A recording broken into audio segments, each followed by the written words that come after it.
আমার চ্যানেলে আপনাকে স্বাগতম। আপনি যদি অফিসে চাকরি করেন বা চাকরির প্রস্তুতি নিচ্ছেন, তাহলে এই 10টি এক্সেল কাজ আপনাকে জানতেই হবে।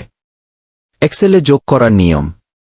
আমি এক্সেলে 3টি যোগ করার পদ্ধতি দেখাব। 1 পদ্ধতি। আপনি সাম ফাংশন ব্যবহার করে যোগ করতে পারবেন। যে সেলে যোগ করবেন সে সেলে আপনার কার্সার রাখুন, তারপর টাইপ করুন সাম এবং যে সেল যোগ করবেন সে সেল সিলেক্ট করে কিবোর্ড থেকে এন্টার বাটন ক্লিক করুন। 2 পদ্ধতি। আমি ডাটাগুলো কপি করে অন্য সেলে বসালাম। যে ডাটাগুলো যোগ করব সেগুলো সিলেক্ট করে হোম বাটনের শেষে দিকে গিয়ে সাম এ ক্লিক করলে অটো যোগ হয়ে যাবে।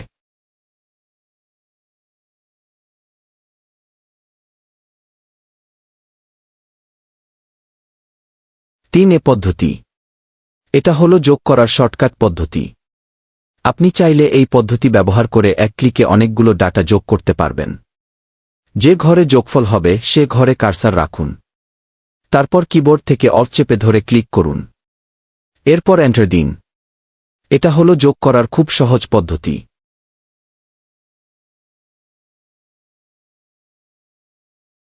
বিয়োগ করার নিয়ম। যে ঘরে বিয়োগ করবেন সে ঘরে কার্সার রাখুন। তারপর যে দুইটা সংখ্যা বিয়োগ করবেন তার প্রথমটা সিলেক্ট করুন, এরপর চিহ্ন দিন, তারপর 2 সংখ্যা সিলেক্ট করে এন্টার বাটন ক্লিক করুন।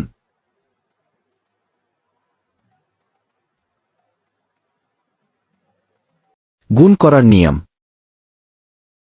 যে ঘরে গুণ করবেন সে ঘরে কার্সার রাখুন। কিবোর্ড থেকে টাইপ করুন, তারপর যে দুইটা সংখ্যা গুণ করবেন তার প্রথমটা সিলেক্ট করুন, এরপর চিহ্ন দিন, তারপর 2 সংখ্যা সিলেক্ট করে এন্টার বাটন ক্লিক করুন। ভাগ করার নিয়ম। আপনাদের সহজের জন্য আমি প্রথমে 2টা সংখ্যা লিখলাম যাতে ভাগ করতে সহজ হয়। তারপর যে ঘরে ভাগ করবেন সে ঘরে কার্সার রাখুন। কিবোর্ড থেকে টাইপ করুন, তারপর যে দুইটা সংখ্যা ভাগ করবেন তার প্রথমটা সিলেক্ট করুন, এরপর চিহ্ন দিন, তারপর 2 সংখ্যা সিলেক্ট করে এন্টার বাটন ক্লিক করুন। ফোন নাম্বার লেখার নিয়ম। আমরা যখন ফোন নাম্বার লিখি তখন লেখার পর দেখি সব সংখ্যা ঠিক থাকলেও সামনের শূন্যটা দেখা যায় না বা অদৃশ্য হয়ে যায়। শূন্যটা সহ দেখার জন্য আপনাদের 2টা নিয়ম দেখাব। 1 পদ্ধতি।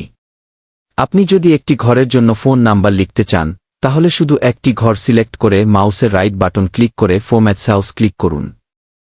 আর যদি সম্পূর্ণ রোতে ফোন নাম্বার লিখতে চান, তাহলে সম্পূর্ণ রো সিলেক্ট করে একইভাবে ফরম্যাট সেলস এ ক্লিক করুন। তারপর টেক্সট বাটন সিলেক্ট করে ওক বাটন ক্লিক করুন। এবার নাম্বার লিখে দেখুন, দেখবেন শূন্যটা সহ থাকবে।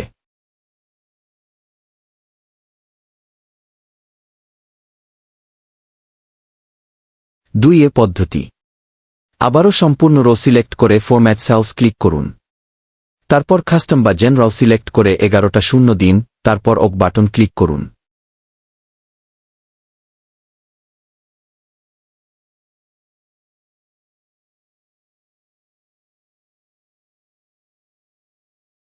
এটার একটা সুবিধা হলো এটার শুরুতে কোনো ধরনের অ্যাওয়ার্ড চিহ্ন আসবে না।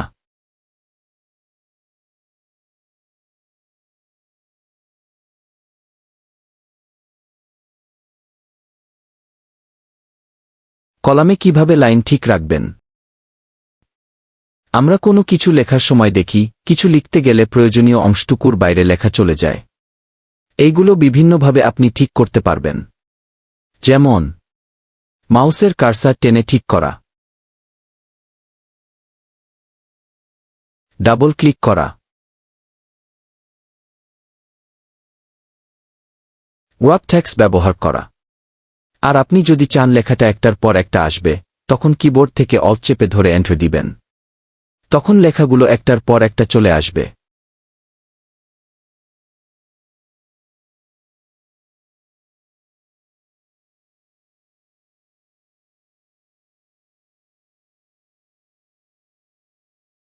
গড় নির্ণয়ের নিয়ম।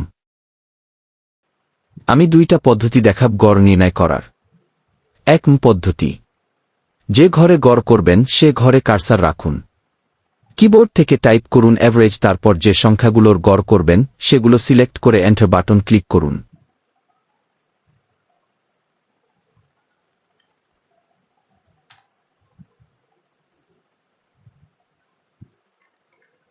2 পদ্ধতি।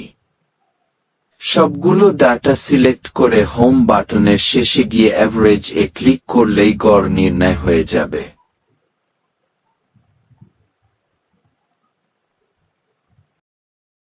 এক ক্লিকে পাই চার্ট কিভাবে তৈরি করবেন? প্রথমে ডাটাগুলো সিলেক্ট করুন যেগুলো থেকে চার্ট তৈরি করতে চান। ইনসার্ট মেনুতে ক্লিক করলে চার্টের বিভিন্ন লিস্ট দেখা যাবে। আপনার পছন্দমতো একটি চার্টে ক্লিক করুন। চার্ট বক্সটা ছোট করে পাশের তথ্যগুলো দেখা যায় এমনভাবে সাজান। চার্ট বক্সের পাশে থাকা 3টি ছোট বক্স দিয়ে আপনি চার্টের কালার, টেক্সট, সাইজ ইত্যাদি পরিবর্তন করতে পারবেন।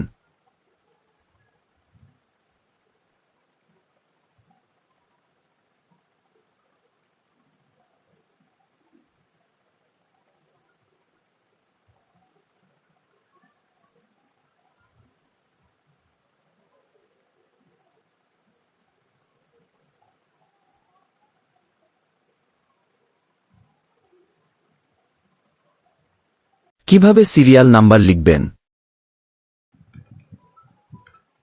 যখন 1 থেকে 100 বা 1000 বা তার বেশি পর্যন্ত সিরিয়াল নাম্বার লিখতে হয়, তখন একে একে টাইপ করা কঠিন। এক টাইপ করে সিলেক্ট করে হোম মেনু এর শেষের দিকে গিয়ে সিরিজ সিলেক্ট করুন। কলাম সিলেক্ট করে শুরু ও শেষের সংখ্যা দিন, যেমন 1 থেকে 100। অক বাটন ক্লিক করুন, দেখবেন সহজেই সিরিয়াল নাম্বার তৈরি হয়ে গেছে।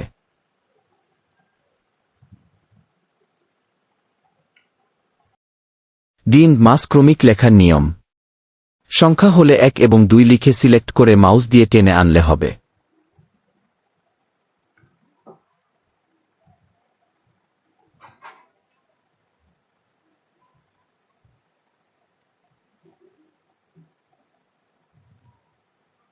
মাস বা দিনের নাম লিখলে একটিকে লিখে সিলেক্ট করে টেনে আনলেই বাকিগুলো চলে আসবে।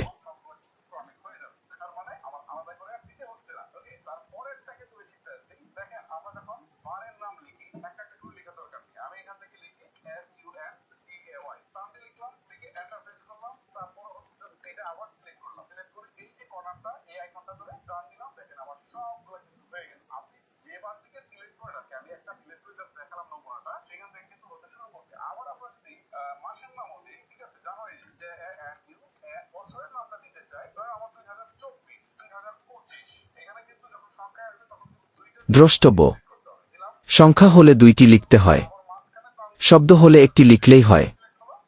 উদাহরণ: 2024 2025 লিখে 2টিকে সিলেক্ট করে টানলে বাকি বছরের নাম চলে আসবে।